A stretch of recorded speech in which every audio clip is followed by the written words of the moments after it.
Welcome everybody to another episode of Pickles House. Today, I'm excited for this episode. I have one of the biggest influences in the comedy scene in New Orleans in the house. I love this man to death. He's a mentor to a lot of people, and it is a pleasure of mine to get to grow and watch this man do comedy at the same time as I got to grow in the scene. He's been here for a long time, and I hope you guys enjoy this podcast. Everybody, I have Mark Caesar on this podcast today, so I hope y'all enjoy and have a good time. And like, share, and subscribe if you like this podcast. Even if you don't, share, subscribe, and like. Even though I know you will, guys. Enjoy Mark Caesar today. Thank you for tuning in.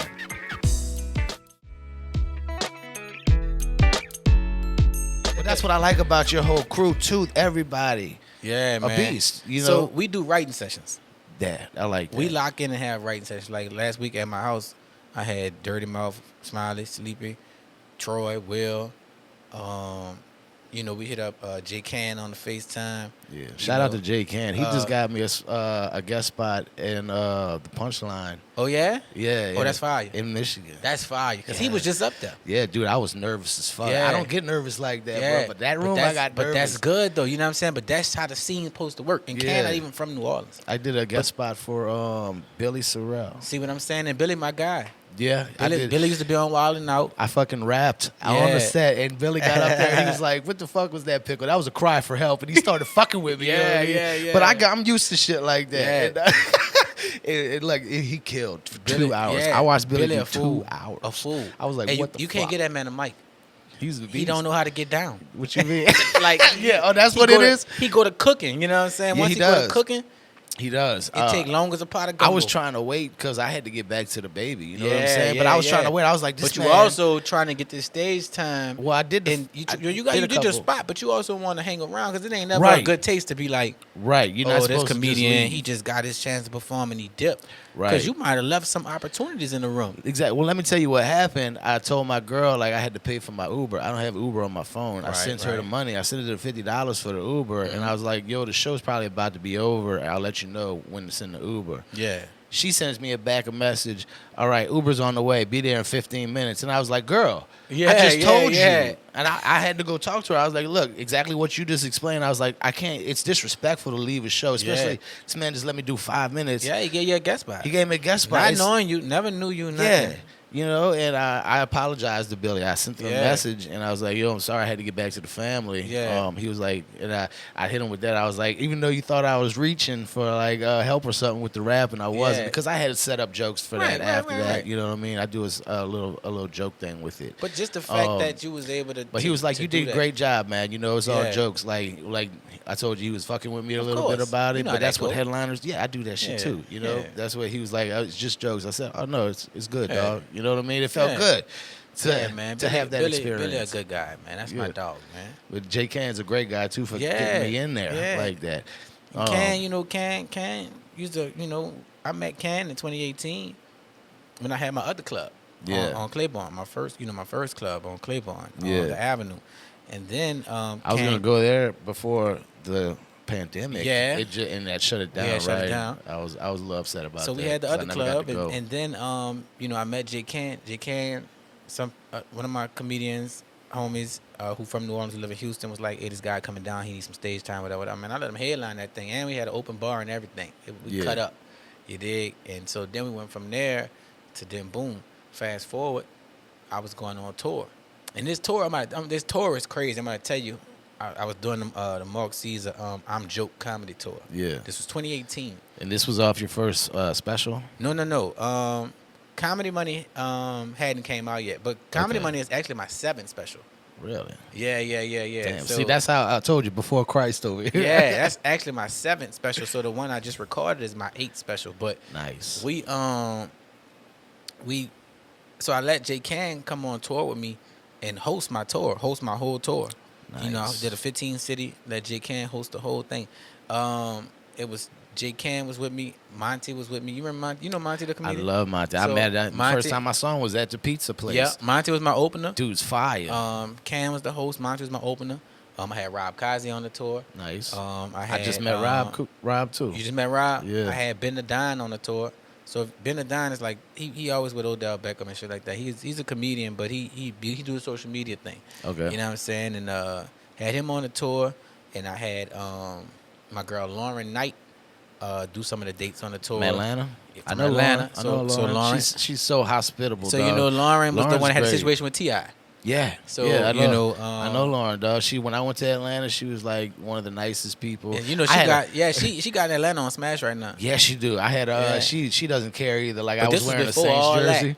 I was wearing the Saints, before that, but this is before that too. Yeah. This was after Ida last year. Oh, okay. Yeah, I was wearing the Saints jersey, and she was walking with me to another mic she was bringing me to, and people fucking with, who you walking with the Saints jersey and shit like that. She's like, don't worry, it's a comic. Good people. The Lauren's shout out to Lauren. What's up, my girl? See, that's the thing about comedy, dog. Yeah, it's you name people camaraderie that you did with stuff in Detroit, Houston. We didn't name Detroit, Houston, Atlanta. You know what I'm saying? DC. I love it. And that's crazy that we talking about my tour from coming out of New Orleans. Yeah. You know what I'm saying? So we did that. Then we did a bunch of shows, man, all over the place. The tour was great. You know what I'm saying? That tour taught me a lot. That tour made me not want to tour that way ever again. Okay. What you know mean what I'm by saying? that? Like, man, we was moving around good, but we had a situation where, bro, we had sold so many tickets throughout the whole tour for every city. Yeah. And in the middle of that, my manager at the time, the ticket sales link was set up in her name. Okay. So she switched it over to my name. But tickets are still being sold. So you dealing with swapping social security numbers. So in the midst of doing that, we got flagged for fraud. Oh, shit. Everybody that bought a ticket for the tour got refunded. Wow. Their cash directly right back to their account immediately. Wow. Even the people that had, even the cities we had already did Houston and Austin. So we was on the way to go do Baton Rouge. So they took away all the money? They took That's all travel the money and everything. Bro, they took all the money. Oh, my God. They took all the money. Some people bought their tickets again. Some people didn't. You know what I'm saying? They still came, but you know, I can't really be like they weren't able to get in. They didn't know the situation. No, they can't. We let them in. You know, it was what it was. It is what it is. So you know, that's just as a boss, you got to be able to take a loss. Yeah. You know what I'm saying? Yeah. But at the same time, I got these guys traveling with me. Right. You know what I'm saying? I got Monty traveling with me. I got Can traveling with me. And they're dependent on what we making at these shows to survive the next city. Yeah. You know what I'm saying? So that was very, very, very tough of a loss to take. Definitely. You know what I'm saying? And it was big, dog. You probably paying for meals and everything, We was paying for everything. The hotels, Yeah. meals, gas. You know what I'm saying? So touring is expensive. Touring is definitely expensive, but it's cool. You know what I'm saying? Lesson learned. That was 2018. We've been on more tours since then. You know what I'm saying? But I'm going to have to talk to you further about that later because I'm trying to figure out how to try to put together my first one for comics in the scene. Yeah. You know, but that's awesome, dude. Let's get into you a little bit earlier in your life right now. First, do you have any? That's everything you wanted to plug earlier? That's cool. Yeah, we good. All right. Where'd you grow up? I grew up in New Orleans, uptown New Orleans, 13 Ward. 13 Ward. You know what I'm saying? Valence and Magnolia. How was that? It was great. Yeah. Did you make good grades in school? I did, man. I always was like on a honor roll, stuff like that. Did you come from a 1 or 2 parent household? I don't know. I don't know how many numbers in that motherfucker. It was a lot. You know, you was raised by everybody. You know what I'm saying? That's true. Uncle, aunties, grandma, grandpa. You know what I'm saying? The village. Takes the village. It was legit the whole village. Yeah. Like I learned just as much from the guy on side just though asking for change as I learned from my aunt or my uncle. You know what I'm saying? Like, so I'm really a product of my environment. Like I'm literally a product of my environment. Like for instance, my barbershop is on Ferret Street, right next to Rouse's and in between the Art Gallery, across from Companyburg and all that, right? Yeah. If I put a poster of a show on the wall in the barbershop, somebody gonna steal it. Because your face is on it? They gonna take it. If it got my name on it, they gonna take it. Yeah. They got posters on the wall in the barbershop of like Obama and shit like that been up there for years. Yeah. Since he first got elected. Yeah. And it still ain't moved. You put some Mark Caesar shit in that barbershop, they gonna take it. So I'm definitely like a product of my environment, like everything. Right. I love that. So I would say my mom, I had a young mom. You know what I'm saying? My mom had me at a very, very young age. So I felt like everything I learned was on the fly and us learning together. Okay. You know what I'm saying? So and then I also had to raise my brothers and sisters. I'm the oldest. You're the oldest? How many? I'm the oldest of 8. Damn. Well, technically it was 5 of us. It was 4. No, it was 4 of us. So it's 7 of us. We're gonna pray for Mark Caesar's mother right now. No. What happened was, me and my brother and my 2 sisters are kind of close in age. Well, my younger sister, I ain't gonna say she's close in age to me because I don't even know how old she is. That's how I'm so much further older than her, I think. But my mom ended up having triplets. Wow. Later on, like, you know what I'm saying. So that's why I say I'm the oldest of that number. But at the same time, it's like I was grown as hell when they was born. Like I legit I was on my second child at the time. Okay. So yeah, my mama down bad. So for real, like, what? You too old for that, bro. But they here now. The triplets are 11 now, so that's crazy. Okay. But yeah, so I grew up uptown, you know what I'm saying? I grew up around the whole Cash Money thing, you know what I'm saying? When Cash Money was coming about on the same block as me, you know what I'm saying? Okay. All that's happening right there, you know.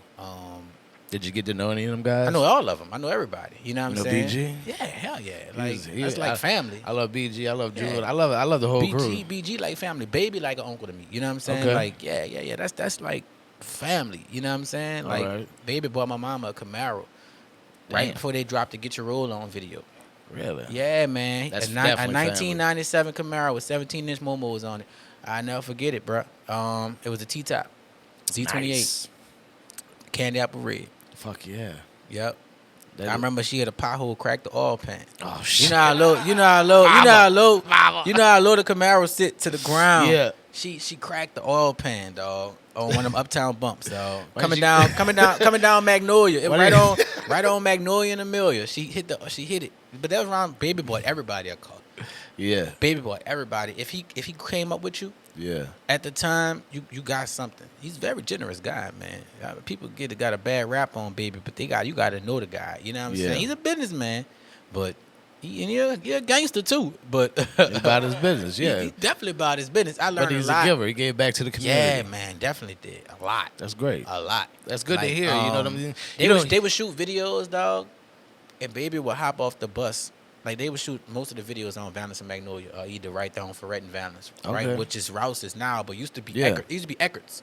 It used to be Eckert's drugstore. Which I know about Eckert's, man. So Baby would park the bus in Eckert's drive, parking lot. Yeah. And Baby would hop off the bus with, like, a big old stack of money, like all hundreds. Yeah. And everybody that came up to him, he giving them 2. Nice. 2 for you, 2 for you, 2 for you, 2 for you. This early 2000s, you know what I'm saying? Late 90s, early 2000s, you know what I'm saying? You just really breaking people off. Somebody you know what I'm from saying? the neighborhood came up and you got to show up. Yeah. I mean, he was always up. Don't get it. He was always up. Right. Before the rap, he was up. But we know that. The rap money different. You know what I'm saying? That rap money. We know how he got up. The rap money was real different. You know what I'm saying? Mind. So he definitely would be a giver. You know what I'm saying? Because one thing I learned, man, if you do stuff for money, you'll get money. You'll get money. But if you do it for the love and for the satisfaction and for the long haul, you'll get way more than money. Yeah. You'll get more money than you could ever imagine. You know what I'm saying? And then also you'll have more fulfillment. You know what I'm saying? That's how I operate. You get love too. That's why I don't never try to slight nobody, try to beat people over the head with my price for a show or none of that, because I feel like I'm going to get mine. Yeah. You know what I'm saying? I'm going to get mine. I trust my talent. I trust my gift. I'm going to get mine. You know what I'm saying? Yeah, you're a supporter. You're a leader of the scene. Yeah, you know what I mean? You're a supporter of the scene. I'm going to get mine. Definitely. And you are getting yours. Yeah, man. You know? I can't complain. So let me ask you this. What was your first influence to stand-up comedy? Bruh, my neighborhood. I got a chance to grow up around a famous comedian. And who was that? Miss Jetta Dupree. I got a chance to grow up around Miss Jetta Dupree from the Times on the Morning Show. You know, back in the G. You know, no, I don't. I don't. So for Times on the Morning Show, she was the co-host. She's actually from Ferret Street also. Okay. You know what I'm saying? Her and my grandmother grew up together. Nice. So, you know, if you ever seen the movie with Martin, Talking Dirty at the Dark. No, I haven't. Okay, so that's probably one of Martin Lawrence's first movies. It's definitely his first starring role. How old were you around this era? When I first started? Yeah, when 15. You're about 15 I was 15 when I first started doing comedy. How old are you now? 35. 35. See, I'm 35. Yeah. When I was 15, that's when I started. I never really was like a big move. After around 10 or 9, I stopped watching TV. Nah, hear me out. I'm saying the movie for reference. That's because if people want to see who that is, you know what I'm saying, they could check that out. Like she was then talking to her at the dog. She was on she was on Tom Turner Morning Show. I'm gonna go check her out. She was the co-host. Like if you look her up, you're gonna see she used to have her own comedy club in LA. Nice. You know what I'm saying? Like when they shot Black Ink Crew in New Orleans, they used her house. Right. You know what I'm saying? On Napoleon. You know, so well, I know I love this influence because it's not one of the regular ones. Nah, man. You know so what I mean? she put me on crazy. You know what I'm saying? Like she the one who made me start writing and everything. And just so happened with us having the comedy theater in the neighborhood also. Okay. Is that where you got to go see live comedy I first? never went seen it. I just went and did it. Okay. I just went and did it. Like I just went and did it. I wasn't even supposed to be in there. I wasn't even old enough to be in that joint. And then they would make me go last, not because I was the funniest or nothing, but because I'm bringing people in there.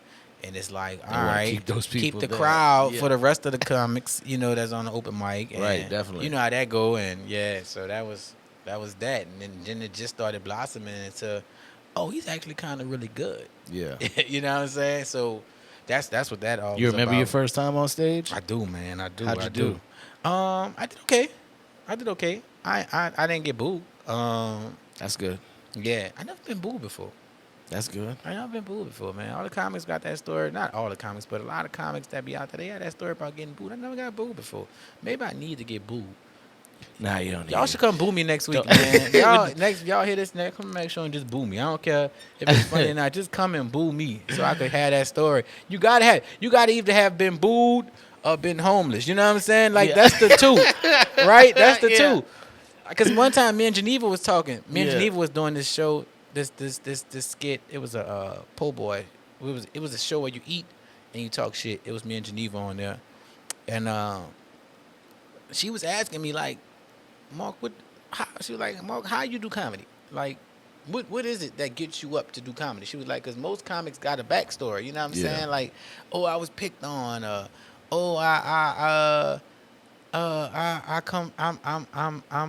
depressed. Saying stuff like most comics really say that they get to stage from. I was like, I don't have that story. Yeah, I need to make this story.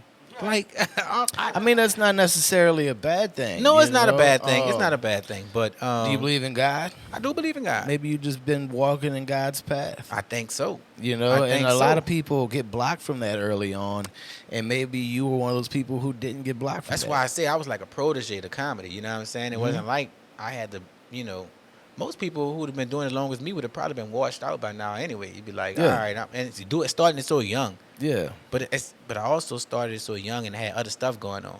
Like I really thought I was gonna be a baseball player. Right. You know what I'm saying? So thinking I was gonna be a baseball player and not taking comedy as serious and then not getting the scholarship offers that I thought I was gonna get. I got a lot of scholarship offers, but what people don't know about scholarships is what you play in baseball? I played pitcher and I played right field and shortstop. I was a right fielder. First base. So the thing about scholarships when it comes to college, especially for athletics. Yeah. Let's say athletic scholarships. Yeah. They aren't guaranteed. No. I don't care what nobody say. It's not guaranteed. Yeah. You get injured. Say you didn't get injured, especially in baseball. Mm-hmm. They will waive your scholarship, bro, and you'll end up at JUCO or something like that, man. So I was recruited. You know what I'm saying? And my coach was like, man, I think you'll be a good fit at Delgado. Me at the time, I'm young. I don't really have no like male authority figure in my life to tell me that I probably should have went and took that scholarship at Delgado. Because at the end of the day, my stupid ass still graduated from Delgado. Yeah. I still graduated from Delgado. That's good, bro. At least you graduated. But I could have played baseball at Delgado too. But I think it's all destiny. So I went to the military. You know what I'm saying? Fresh out of high school, I went to the military. I graduated on a Saturday. I was gone on a Tuesday. Thank you for your service, dude. You know what I'm saying? I graduated. Thank you, brother. I was gone, and that was like the Tuesday after graduation. I was on the plane. Wow. Joining the Air Force. Yeah. What made you make that decision? I didn't get the scholarships that I thought I was gonna get. Okay. You know what I'm saying? So boom, go to the Air Force. Fast forward through going through the Air Force. You know what I'm saying? And then I've been in the Air Force for 8 years. Okay. Whole time I'm in the Air Force, I'm performing though.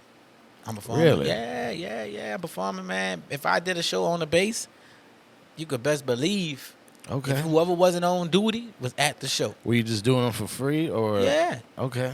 But I'm gaining notoriety. Right, but you using now, that as your open mic, kind of. I was kind of doing open mic. No, I was like doing it as a 45-minute set. Okay. On the bass, like, you know what I'm saying, setting up the PA system and all that. Yeah. I like that. And you know, then my partner would be selling concessions, so I had a chance to deploy overseas with a whole New Orleans unit. All right. Pretty much, my whole unit was from here and was from Uptown too. So we all I didn't knew know each that. other. That's awesome, brother. Because I've watched you do sets now, and you make 45 look easy. Yeah, kind of. You know, it's not easy at all. You know what I mean? I've done a couple of 37-minute sets. Yeah, 45 is like what? I'm about to keep going. That endurance is a special thing. Like seeing Billy do fucking 2 hours. Yeah. Like that endurance. Even the breathing is crazy. Yeah, it's a special thing to gain. So that's kind of where you gained your endurance from, bro. Doing shows, in the Air Force. And having my own fan base kind of sparked it to where I could have the headline the shows. You know what I'm saying? Yeah. So in the Air Force, I was over there doing the shows, and I say this, I'm bringing this up because that kind of built my fan base around the country, which made it easier to tour. That's what's up. You know what I'm saying? So in the military is like going away to college. Yeah. You meeting people from all walks of life. Yeah. Different parts of the country, different parts of the world. Yeah. And they think you're good. They want to tell people about you. You know what I'm saying? Yeah. Just like musicians, anything. Like, they want their people to know their people. Yeah. So that helped with touring and all that. So it's like, all right, now I got somebody to lean on in this place. They know what I got going on. Yeah. You know what I'm saying? We get that out there like that, and boom. And this was before you could go viral. This was before viral was word even of a thing. mouth. Yeah, this was just word of mouth and Facebook. Yeah. You know what I'm saying? So that really what built the career. That's really what built it. And that's really what I'm still hanging my hat on now. I mean, I'm gaining new fans constantly. Definitely are. But just that core base. Just having that core base still having New Orleans support you like New Orleans does is a big thing. That's the one. Yeah. That's the one. And I say that because, man, New Orleans is a particular city. First of all, I feel like comedy is like seventh fiddle. You ain't never been to a concert and you've seen 7 fiddles on stage. You might see 1 or 2 fiddles on stage. You know, somebody playing a fiddle. You know what I'm saying? You say you go to Garth Brooks' concert. You know, he gonna have a fiddle play up there cutting up. You know what I'm saying? Say he playing Call in Baton Rouge. You gonna have the dude come out with the fiddle, step in front of the stage, like, you know what I'm saying, playing the hell out the fiddle. Yeah. That's just that one fiddle guy. Right. So our one fiddle like that in New Orleans is what? Music, right? Yeah. Or maybe drinking. Drinking might be above music. Might be above music. Okay, so drinking, and I would put music right under drinking. Yeah. Because they kind of go hand in hand. Yeah, so we got jazz. And then right under jazz, what you got? Bounce. Yeah. And then you got outside. Yeah. And when I say outside, we could drink on the street in New Orleans. Yeah. So we could get our music, drinking, everything on the street. Right. So if I'm going to say I'm going to go to a comedy show, if me and my old lady say we're going to go to a comedy show, we got to actually plan that out. Right. And we got to sit down. From out of town don't get really, a sitter. Like you said, come here and think about comedy first. Not at all. Yeah. Not at all. And even New Orleans people don't wake up in the morning and say, let's think about comedy. Right. You know what I'm saying? So the fact that I can get people to come out, it's huge. It's major. Dude, you know what I'm saying? I've been doing a show on the West Bank for just a few shows now. Yeah. It is rough to get those dudes out of their fucking house to come. And you know they right down the street. Yeah, and I know half of these people. You know this. They're like, we support you from a distance. And I'm like... and you know this. We're like, bro, I know y'all right there. I see you in the window. Right. Like, you know, but... Come in. But that's my whole thing, man. It's like, you know, comedy, it ain't for everybody, for one. Right. And I don't want everybody to come to my shows. Right, because a lot of people think they're comics, too. And some people come as assholes, you know what I'm saying? Some come with the people in New Orleans. This is funny. You done Kermit's before. Yeah, love Kermit. Shout out to Kermit Ruffin. Shout out to Kermit, man. But people would pay money to come in Kermit's and say, I bet he not funny. Yeah. They would pay top dollar. Dude, that's a room. They would pay top dollar to say, I bet he not funny. Yeah, that room set me up. Like I've like doing your Pizza Hut room. Yeah. Like, cause there's not too many black rooms specifically. Yeah, Let's say no, that. not no There's more. Not Not no anymore. more. Not We no got more. Tiggs now, but Because all the black comedians kind of like started getting a following and start producing. It's true. Crazy. Like if you can make a black crowd, especially in New Orleans, laugh, you can go other places. Dog, I promise you, New Orleans is the hardest city to do comedy in. Yeah. It's the hardest. Bro, it's so easy for us on the road. Yeah. Bro, if I'm in Houston, Well, like busting the gut. I was in Atlanta, New York, LA. Yeah. LA, we the gods out there. Yeah. Like the Louisiana comics is the gods out there. I do get to see how good I get to do, but in Michigan, that like I just did the punchline. Yeah. Like I know what I'm used to doing. I would call it a mediocre set. I got through it. You know what I'm saying? Right. Which I don't like. But if I would have never done places like Kermit's and your Mike and stuff like that, I would have never been even anywhere near ready for that room. It's crazy because once you break them, yeah, you got them. Yeah, they gonna roll with you. Yeah, they gonna roll with you. Whatever you saying, they gonna roll with you. Like I did Tiggs Monday. Yeah, I just did Tiggs. I love Tiggs. I went and did Tiggs Monday, man. When I tell you my whole set was a conversation. Yeah. Yeah. They wild in Tiggs, bro. Very wild. They wild in But Tiggs. me and Brandon Hayes kind of like tag team, you know what I'm saying? Yeah. They was like, okay, y'all, all right. So I was like, we family now. You know what I'm saying? And then we, you know what I'm saying? They say something wild, I say something wilder. Hell yeah. You know what I'm saying? We had a good time, bro. We had a good time. Tiggs is a good time, but dude. I did 33 in Tiggs. Man, let me tell you something. You gotta really be able to break the crowd. Yeah. You gotta really be able to break the crowd at a lot of these places, man. Yeah. So that's the thing. That's the beauty of Comedy House. You don't really gotta deal with that at Comedy House. Right. You know what I'm saying? If you bought a ticket to this comedy club, then you know I'm here for laughs. Right. I'm here for that. You know what I'm saying?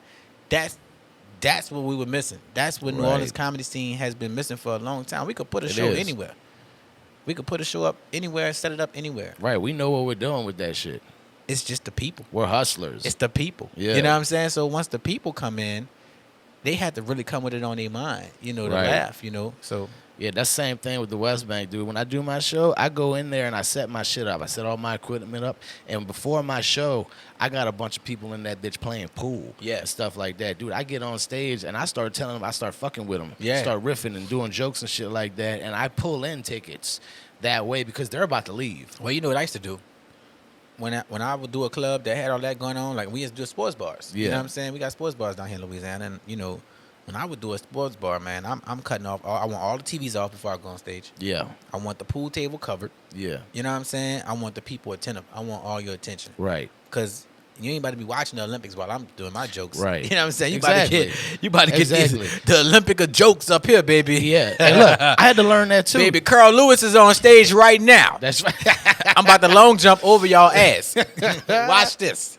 For real. Watch this. For real. Yeah. And that's what I love about our city too, because we got so many different type of shows. Yeah. You know, it prepares us for when we go out of town. So like you said, when we go out of town, we're like almost God status to these other fucking places, because they're like, holy shit, where'd this motherfucker come from?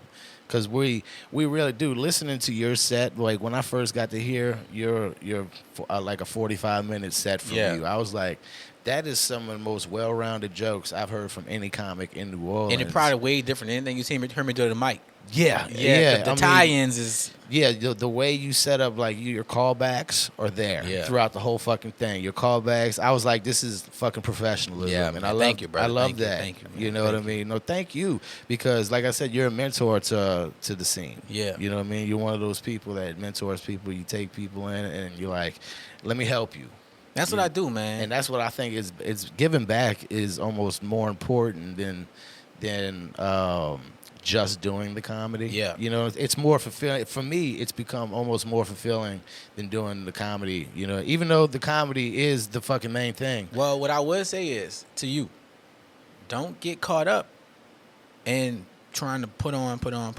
You know what I'm saying? Because you'll be putting on forever and forget about you. Right. And forget about putting you on. You know what I'm saying? So just think about that. And it's the same advice I give Troy. You know what I'm saying? Same advice I give Smiley, Sleepy, everybody. It's just try to find a balance. You know what I'm saying? It's rough too. Because at the end of the day, everybody phone ain't blowing up for booking all the time. You know what I'm saying? So sometimes you gotta go throw some shit out there so you can get on, so you can have a show. At the end of the day, but now you gotta bring comedians with you to be part of that show, right? Definitely. So then, boom, you bring comedians with you. Now them comedians you've been bringing with you, now they're looking forward to you doing some other stuff, like, man, because what they gonna say to the show, man, it was fun, man, we gotta do this again. Right. Now it's on you to do it again because it was fun. Right. You know what I'm saying? It become overwhelming. Yeah. You start becoming overwhelming. That's why I try to take you start breaks. coming to lose yourself. You know what I'm saying? From actually wanting to put yourself on. Not you can't be as selfish as you might want. I find because I've been doing a lot lately. Yeah. And I find from doing so much, it takes away from another part. Yeah. Like it takes away from me writing sometimes. It takes away from me like focusing on promotion. You know what I mean? Because I'm doing so much, it gets overwhelming. Mm-hmm. Like I just had a fucking week out of town, and I really felt rejuvenated coming back. Just to get away. I did one set out of town, one guest set, and just to get away and just chilling with my baby. And just having like a chill time. Yeah. It gets my mind, like it's just me chilling for 4 days. Jokes started coming back to my mind like that. And I was like, oh, and all see, right. That's another thing, man. I had to stop doing that. I had to stop always looking for a stage out of town. Yeah. You know what I'm saying? Sometimes I just got to go somewhere as Mark. Yeah. You know what I'm saying? I don't need to go as Mark Caesar. I don't need to go as the comic. You know what I'm saying? Like I need to. I like that. Sometimes you just go. You know what I'm saying? Because and that's new for me. Okay. That's like since the pandemic for me. You know what I'm saying? Like I just go. I never really used to go nowhere without comedy being involved. Right. But I've been all over thanks to comedy. Yeah. Now it's time for me to take that leverage that I've gained with comedy and just relax. Fuck yeah. You know what I'm saying? I feel like I could relax. I made a lot of money. I've done stuff. You know what I'm saying? My kids is good.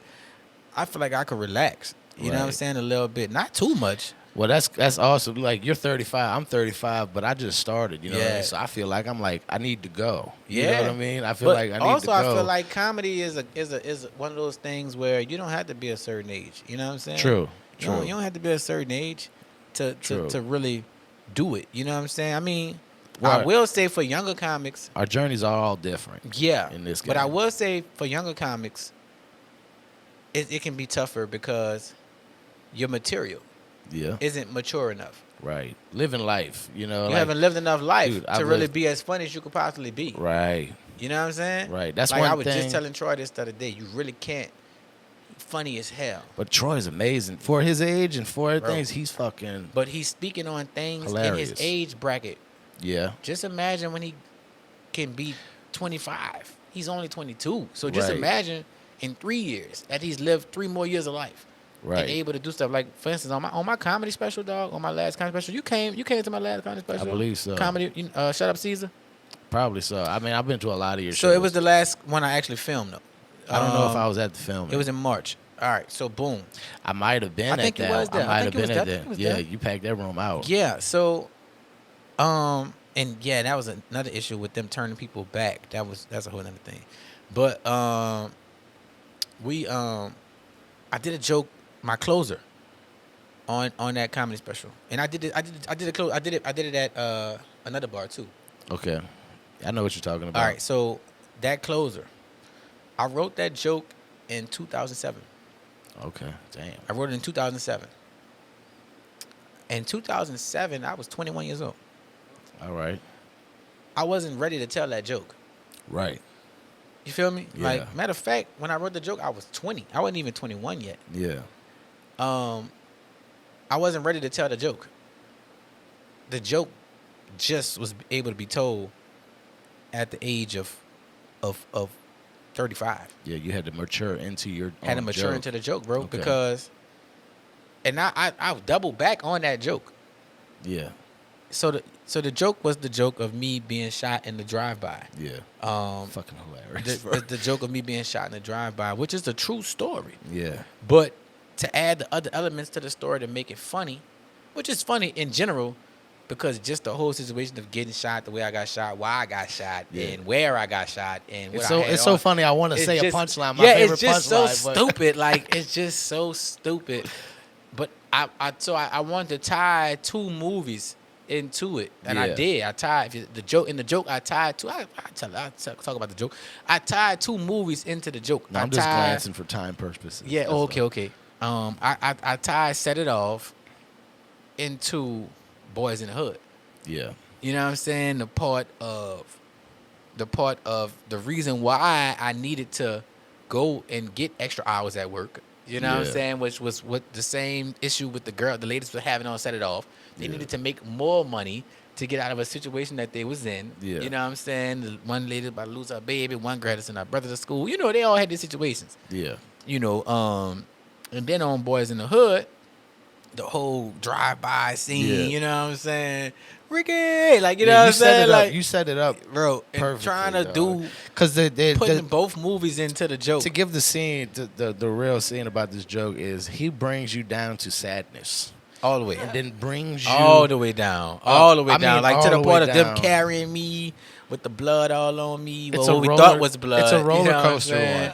It was a roller coaster joke because he brings you down to sadness and he brings it up to hilarious. Hilarious. Like, and I'm to like the highest point of hilarious. That's what I'm saying about well-rounded like, jokes. To the point when I say my partner was standing at the door screaming, watching me get shot, saying, "Mark, no!" Yeah. And I say, I don't know why, but I say, I don't know why he screamed in slow motion. Like, you know what I'm saying? Like, why did he have to scream so slow? Like, he probably could have saved me if he would have screamed at the right speed. You know what I'm saying? But I'm hearing it's in slow motion, and all I'm hearing is, "I see you at the crossroads only." So you know, so we can. So I'm getting shot. I'm like, and all I'm hearing is Crossroads playing. You know what I'm saying? And then my partner picked me up and bring me. You know, my partner picked me up and bring me into the human resources office and lay me on the table in the human resources office. And I got on my Riverdale baseball championship sweater. You know what I'm saying? I'm just mad I'm about to lose this sweater because I'm never going to get this sweater again. And I got my Riverdale Championship baseball sweater on. They got to cut my sweater open and they see that, man, there's some damn paintball guns. You know what I'm saying? Like, so, you know.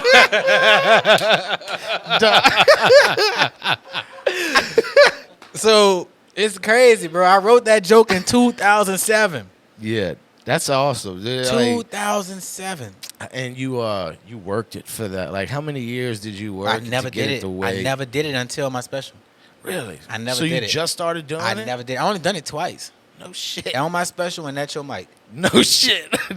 I've only done it twice, bro. Mark is so known. We at the mic. He's doing the mic, and I got a big fucking like glass behind me you can see through, and there's a guy across the street. It's like a whole group of people coming out of the restaurant, and they're like, "Is that Mark?" Like, I said, "Yeah, that's me." He's talking to somebody across the street. He's like, "Yeah, that's me. Come on." They all come sit in. They all come sit in the damn mic. And dude, he just commences to destroy for 20 minutes. Yeah, they all just come sit in. Man, and yeah, dude, it's such a great fucking thing to have somebody like you in our scene. You know what I mean? Thank you, bro. Thank you, man. You basically that's great that your first influence was somebody from here too. Yeah. You know what I'm saying? I really love that because you're somebody that influences the people from here. And you know the big thing about it is really I just want to see the scene prosper. Yeah, I want to see people. Yeah. I want to see people work. I want to see people eat, man. I want to see people killing shit. I want to go to other cities and have people ask me, "Hey, you know this guy? Yeah, New Orleans." You know what I'm saying? Yeah, like, that's what I want. You know what I'm saying? That's what I like. We're the underground for real. But facts. We are like we're the like. But it's like 100-something of us. Yeah, but people come from other states, even bigger acts. They come and they're like, we didn't know this shit was going on in New Orleans. Yeah. Like, what the fuck is going on in New Orleans? Yeah, we're and that's what this is all about. I feel like this is our year to like start coming up. Right.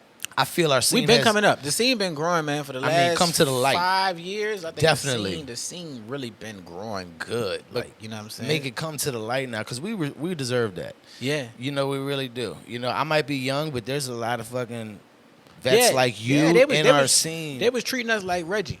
Yeah. But we really some dro. You know what I'm saying? Yeah. Well, and they get on stage with us and be like, God damn. Right. Like, you know what I'm saying? saying? I love that shit, too. Like, imagine you come from out of town and you go do a show. You on a show with somebody. You from out of town. You come to New Orleans. You come do a show. Yeah. And Shervy hosting. Yeah.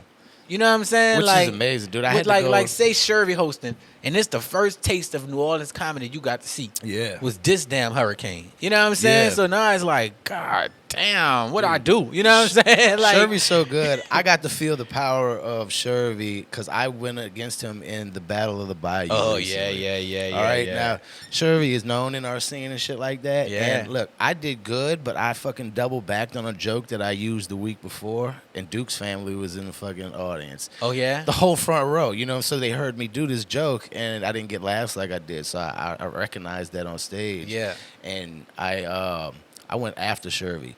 You know, Shervy's a consistent laugh. He made sure consistent laugh. Oh, yeah. I dropped a joke. He gonna sing and everything. Oh, dude, I dropped It's gonna one be very joke. dramatic. Yeah, I dropped one fucking joke, and I was crash laughing around that one joke that I dropped, and Shervy still won because he's so known. You got to be like perfect to beat a Shervy Carter in Bro, any kind of. It's crazy. Yeah, Shervy's great, bro. I love crazy, Shervy, man. Shout out to Shervy. So imagine bro. you're a comedian from out of town, and come in, and that's the person that's hosting. Yeah. So just imagine what the opener in the future gonna do. Right. You know what I'm saying? Like, right. It's crazy, bro. We got some crazy shit down here. We're really talented, We bro. got some crazy shit down here. Like, imagine, like it's out there, dog. It's out there. Like, imagine you hosting it, and somebody got to come behind like shit. Like, it's and you really, like, on your shit that night. Yeah. Like, you know what I'm saying? Yeah. Like, say you, like, on it. You might have had one beer. You know what I'm saying? And you ready to go. I don't even drink. Right. So before I do comedy, like I don't like to smoke weed or drink anymore. That's kind of where I think I messed up in Michigan too, because I didn't smoke weed for 3 days, and the comics got me super stoned. Yeah. And I had cotton mouth out this world. I was like, y'all weed is ridiculous. I'm just gonna keep my water in my hand. So, bro, I'm telling you, dog, we got some killers. Yeah, we really here. do. We got some. I'm talking about. We got some like. And we're gonna bring it to light, like you. We got some nationwide killers, of like people that kill all around I really the country, feel like man. we're gonna be the next fucking spot that pops. That really explodes. They're gonna man. be like, where the fuck did these people come from? Oh yeah. And we're gonna be like, bitch, we've been here. Oh yeah, for you sure. know, we've been for here. sure. Because we got Texas right next to us. Mm-hmm. A good example is like when I went to Texas in February, Austin, Texas in February. Yeah. And I went around there starting to do open mics and shit. Just for I went there for like a little over a week. Yeah. And all the open mics are like what the fuck, you know what I mean? And then I got myself on And a show. it be the scenes that really be popping for comedy that we go to and be like, yeah. y'all doing it like that, Dude, I got myself on a show at the Creek in the Cave. Yeah. And I did well in there at like fucking 12 o'clock at night after a Joe Rogan show. Yeah. You know what I'm saying? And then a booker. Or one of the midnight shows. One of the midnight show. Yeah. I mean, it was supposed to be, I think, an 8 o'clock show, but Joe was like, hey, I want the 8 to 10. So they pushed us back to 11. Yeah. You know what I mean? So, but I got... That's going to happen. It happens. You know what I mean? But one of the bookers was like, look, I liked you. We're going to put you on the show for Thursday. I was like, fucking right. At Barrels and Amps. Shout out to my boy Dean. Yeah. So I would say... And I killed that show, and there was like 5 bookers in the room. See what I'm saying? You know what I mean? And they're all like, we want you back. Whenever you coming back, just let us know. And this is, okay, so I'll get this to the comics, right? To any young comics out there listening, any comics in general. When I say young, I mean like pretty much, relatively 3 years in the game, 3 to 5 years in the game. I say young comic, right? I ain't talking about age. I'll say this. Always go hard. Yeah. If your room is empty, don't acknowledge the room is empty. You know what I'm saying? Because too many comedians get on stage, and that's a whole mental thing. They be like, man, ain't nobody in here to hear this. Yeah. Da-da-da-da. Man, don't say that. Just go up there and do your shit, bro. Let me tell you, I did a show. I brought my partner Quincy Jones down. Quincy, I know Quincy. Yeah. You got a chance to meet Quincy Yeah. and shit. So Quincy got an HBO special. You know what I'm saying? Quincy, for the people that don't know, Quincy was the comedian that he had cancer. He still has cancer, which is he's battling. Like we was doing a show in Pittsburgh, and dude had to go get emergency chemo. Yeah. Like, you know what I'm saying? So when I see people saying he's faking the shit, I be wanting to fight people because it's not cool. Cancer's horrible. Yeah, bro. and on top of that, I'm working with this man. Like, you know what I'm saying? Like, I see it. Like, I see what he's going through. But anyway, brought Quincy down. In the first show, at 7 o'clock, that infamous Friday night 7 o'clock, man, it's hard, bro. But we had 13 people in the spot. That's a good fucking look. We had 13 people in. I done 30 minutes for 6 at that spot. But hear me. We got 13 people in the spot. 2 of the 13 work for Norwegian Cruise Line. One of those 2 is the talent booker for Norwegian Cruise Line. and she happened to be in town for her bachelorette party and got away from the rest of the bachelorette party and said she wanted to go see some comedy. Yeah. And that's the show she came to. Hopefully, we'll be doing Norwegian Cruise Line soon. Sound like to say, man, do your shit. Right. No matter who in the room, do your shit, because the people that decide to come, they there for a reason. Right. You know what I'm saying? So always do your shit and go your hardest. Always. Don't hold back, man. We can't hold back because we at the point now where it's time. You know what I'm saying? So don't hold back. Go and do your shit. That's what I'll say. That because you just never know who in the room, man. You just never know who in the room. Like for instance, the show I just did, Essence Weekend, to close out the Essence of Comedy, my 9 o'clock show. Congratulations on that. Thanks, man. Thanks, man. The 9 o'clock show was so bananas. Yeah, bro. It was like my special. Nice. Which I was surprised that those tickets even did like that for 9 o'clock during Essence. You know what I'm saying? Yeah. So because people be like, I ain't going down there parking and this and that. Right. Man, it boomed. The show boomed, and I had they had the show going on at the Joy. Yeah. The Essence they had the Essence Fest That's comedy where, show. Joe, wasn't that Geneva? Joe Yeah, Joe Torre. So Joe came. Joe came to the 9 o'clock. His management came. Shit like that. Like that's what I'm saying, dog. If you out there putting if you putting it out there, somebody gonna catch it. Right. You know what I'm saying? You just got to keep putting it out there. Yeah. Just got to keep putting it out there, man. So congratulations on your podcast. Keep doing your podcast, Thank dog. you, I man. tell you, you know what I'm saying? We coming to light. That's what this is all about. It could catch smoke. It could catch smoke at any time. You know what I'm saying? It catch smoke at any time. So that's why when people hit me up to do podcasts or whatever, I don't say, oh, that's a small podcast, it's a big podcast. I just go do them all. Because I feel like you just never know. You just never know, bro. And I don't like calling nobody local either, because I feel like with the internet, ain't nobody local no more. You just live where you live. You know what I'm saying? But they don't make you local. You everywhere.